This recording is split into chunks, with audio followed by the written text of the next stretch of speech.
Hey pet lovers. Welcome back for part 2. Let's see how early can we start and how often do we need to vaccinate.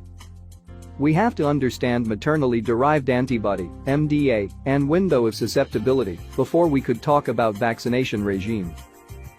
MDA from the bitch is passed to the pups. These antibodies can interfere with vaccination. We have to wait until it reaches a level low enough before we start vaccinations.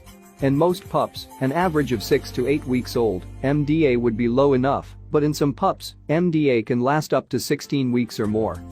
The window of susceptibility is the period of time that the puppy is vulnerable to infection because MDA is low and the puppy has yet to develop its own protective antibodies. The vaccination schedule must take into account MDA and window of susceptibility in order to be effective.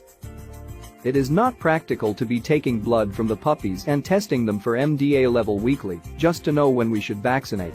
Therefore, most vets will start to vaccinate puppies at around 6 to 8 weeks old and repeat vaccinations every 3 to 4 weeks until the puppy reaches 16 weeks. Booster vaccines will be given again at either 6 months or at 1 year old. At this age, most dogs would not have any MDA left and immune response would have peaked. Once this is properly done, the antibody can last up to 3 years if not more. As newer research and data are available now, we know that core vaccine does not need to be given so frequently. We also have antibody tests that could be done before vaccination, and core vaccine could be given no more frequent than every 3 years. Having said that, we still have our non-core Leptospira vaccine which has to be given twice, 3 to 4 weeks apart, during the puppy regime. Unfortunately, the antibody response does not last long, and so this vaccine has to be done annually.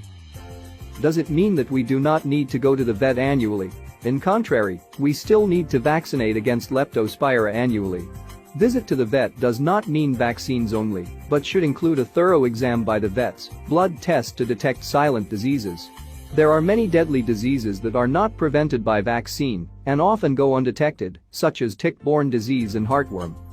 Vaccination regime for dogs has changed as more data and research are available. People are becoming more aware about their child vaccination compared to their dogs. Social media and Google have also played a big role in providing information, but more often than not, they are misinterpreted or sensationalized for the wrong reason. Vaccination is very important and will continue to be so in preventing diseases. Let's be mindful and aware of what goes into our pooch. Vaccinate only what is needed. We are all different individuals, as is your dog. Tailor vaccinations based on your pooch's lifestyle and risk by discussing it with your vet.